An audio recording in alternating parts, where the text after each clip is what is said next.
Shabbat Shalom.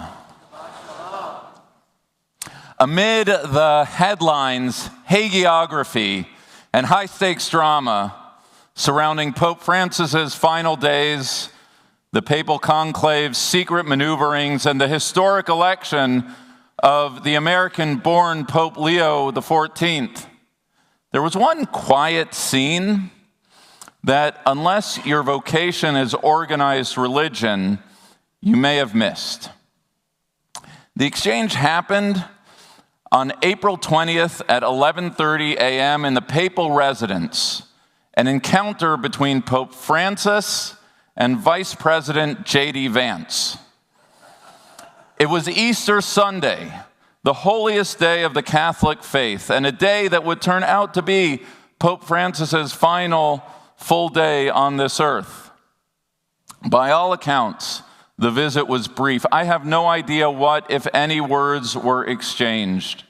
The news reported a presentation of gifts to the vice president, including a Vatican necktie, rosaries, and chocolate Easter eggs for his children. Far more interesting, though, than the meeting was a run-up to it, and here we need to turn the clock back 2 months earlier, or by a certain telling, 2,000 years.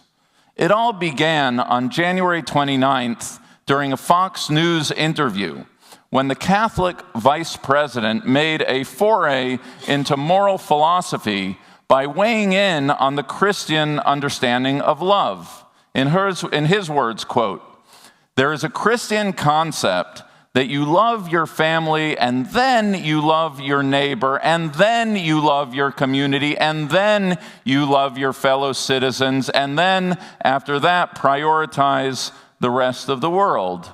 A lot of the far left has completely inverted that.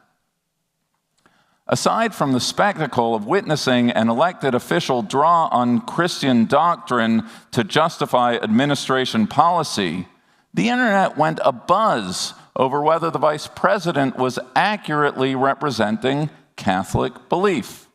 Some rushed to defend Vance, citing Christian scripture such as 1 Timothy 5:8. Anyone who does not provide for their relatives, and especially for their own household, has denied the faith.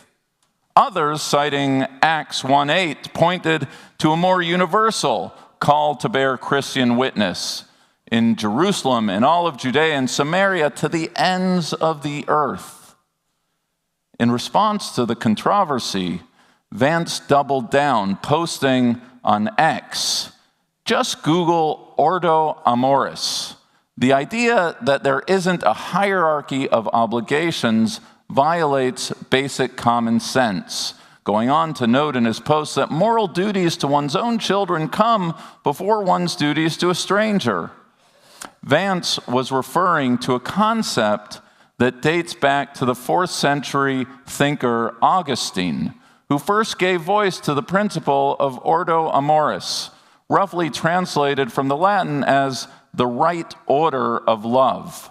Sin, Augustine argued, arises when we love out of order. Say, for example, loving an object of creation more than God, the creator of all of creation. 800 years later, Thomas Aquinas further developed the idea, distinguishing between different kinds of love, natural love, rational love, and otherwise, once again ranking love of God as the highest expression. There are, and have always been, according to Vance, not just different kinds of love, but a hierarchy of those loves. Nothing that he said he contended was either new or terribly interesting. Our story, however, does not end there. The operative question, or rather 2 operative questions, remain. First, had Vance correctly represented the doctrine of Ordo Amoris?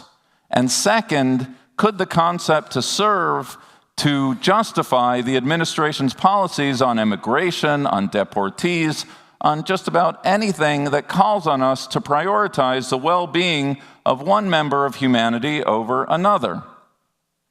And here it would seem, on both counts, Pope Francis, who I suspect didn't need to Google the Latin term, answered with a resounding no. On February 10th, Pope Francis issued a letter to the bishops of the United States of America, noting that he had been following the major crisis that is taking place in the United States with the initiation of a program of mass deportations. The Pope affirmed the equal and infinite dignity of all, writing, quote, "Christian love is not a concentric expansion of interests that little by little extend to other persons or groups. The true Ordo Amoris, that must be promoted, is that which we discover by meditating constantly on the parable of the Good Samaritan. That is, by meditating on the love that builds a fraternity open to all without exception." Pope Francis was referring to Luke's parable of the Good Samaritan, in which a man left for dead is ignored by a priest and a Levite, but cared for by the outsider, a Samaritan. The Pope never mentioned the vice president by name, but given the audience of the letter, its subject matter, its proximity to the precipitating event, I think we can all assume that despite his failing health, Pope Francis knew exactly what he was saying and to whom he was saying it. You might also be interested to know that Robert Prevost, who since Thursday is known as Pope Leo XIV, was also of the opinion that the vice president misapplied Catholic doctrine to support restrictive immigration measures. Provost posted on his X account, "J.D. Vance is wrong. Jesus doesn't ask us to rank our love for others." Vance, it would seem, got the message as well. Thus, the last-minute lightning visit, the Easter egg chocolates, and the Vatican tie.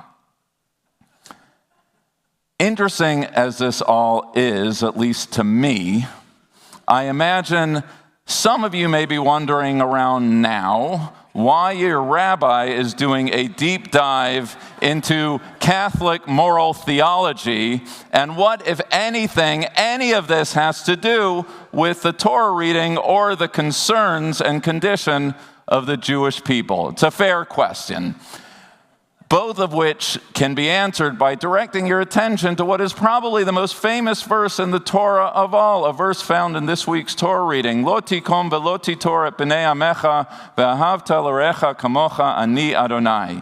You shall not take vengeance or bear a grudge against your kinfolk. Love your neighbor as yourself. I am the Lord. As with real estate, in the Bible, location is everything. And this verse, situated in the center of the third of the 5 books of the Torah, is understood as the heart of biblical theology, a reminder in the midst of all the rituals of ancient Israel and the commandments regarding worship of God, that holiness is achieved not only through the vertical reach towards the heaven, but the horizontal manner by which we relate one to another, to love others as we would love ourselves. The heart of biblical ethics, in the words of Rabbi Akiva, the great principle of the Torah. And yet, simply stated as the verse appears, in the rabbinic tradition, it's been interpreted in a variety of ways, a debate that mirrors the selfsame debate in the Catholic community. Because while there is a consensus that neighbor here does not refer to a literal neighbor, there's plenty of debate about whom it's speaking. Someone of the same nationality, of the same faith, same family. What exactly, and then how exactly, shall we love that person with the same intensity as we love ourselves? The rabbis wrestled with this question because while Genesis chapter 1 makes clear that all of humanity is created equally in the image of God, they also understood that love is a commodity that is neither endless nor can be distributed equally. We must prioritize the needs of our families and our communities before caring for others. There's actually a rabbinic principle, Aniei ircha kodem, the poor of your own city come first. In the allocation of charity, one's prioritizing one's own before others. Or, alternatively, the Talmud famously relates the thought experiment of two people walking through the desert. One holds a flask of water, enough for only one to survive. If they share, both will die. If one drinks, that person will live. One rabbi, Ben Petura, teaches, better they both drink and die than one witness the death of the other. The other rabbi, Rabbi Akiva, disagrees. The one holding the flask should drink. Why? Because your life takes precedence. Rabbi Akiva's position becomes a normative one. The same Rabbi Akiva who identified love your neighbor as yourself as a great principle of the Torah also recognized that self-preservation and self-interest is not only legitimate, but essential to sustaining an ethical life. It's why when the rabbinic sage Hillel was asked by a would-be convert to distill all of Jewish teaching into a single sentence, he didn't quote the golden rule from Leviticus, or as did his contemporary in Matthew and Luke, say, do to others as you would have them do to you. Rather, Hillel said, what is hateful to you, do not do to another. One cannot love another exactly as yourself, argued Hillel, argued Akiva, argued Nachmanides, argued Moses Mendelssohn, argued Achad Ha'am, argued Jews throughout the ages. The best we can do is love another because he or she is created like us, kamocha, created alike in God's image. There are limits to altruism. There's a place for self-concern. Every human being is created with equal and infinite dignity. Yet we prioritize the needs of our families and our communities over others. The debate is an ancient one, stretching back, as indicated, not just 2 months, but 2,000 years. And as it relates to our present moment, the vice president's position, admittedly, aligns more closely with the Jewish tradition than with the late Pope's view, an admission that strikes me and the vice president, should he be listening, as both unexpected and not without a measure of irony. But more interesting, and ultimately more important than identifying which view belongs to which tradition, is the overarching question: how do these views inform our present-day concerns as Jews, as Americans, as participants in the shared project of humanity? How do we negotiate love for all while recognizing that love is not an infinite commodity to be distributed in equal measure? How shall we express concern for universal humanity while being unflinching and unapologetic in prioritizing the needs of our own? The prompt for the recent debate between the vice president and the late Pope was immigration and deportation, a debate that pits two deeply held values against one another: the imperative of humanitarian concern and civil liberties on one side, and the responsibility to secure our borders and protect our citizens on the other. It's a real debate. It's not an imagined one. Yes, there are toxic views on both sides, but the debate itself is important, and it's hardly the only balancing act of self-interest and universal concern that we face.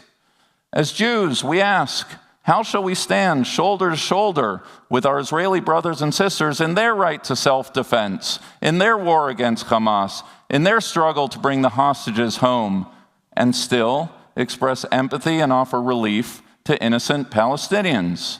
How shall we balance our strident defense of Jewish self-determination with the recognition that Palestinians too aspire toward the same?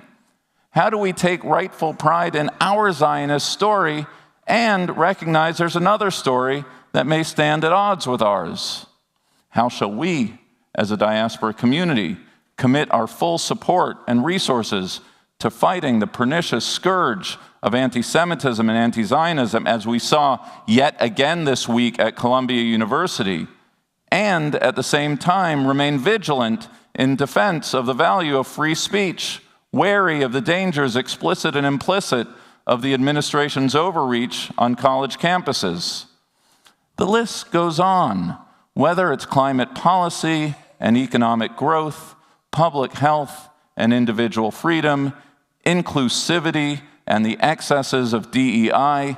The particulars may differ, but at the center of each debate lies the same balancing act, the same ethical question. How shall we hold in tension the love, concern, and responsibility we have for ourselves, our families, our people, and our nation, with the love, concern, and obligations we owe to all people and all of humanity?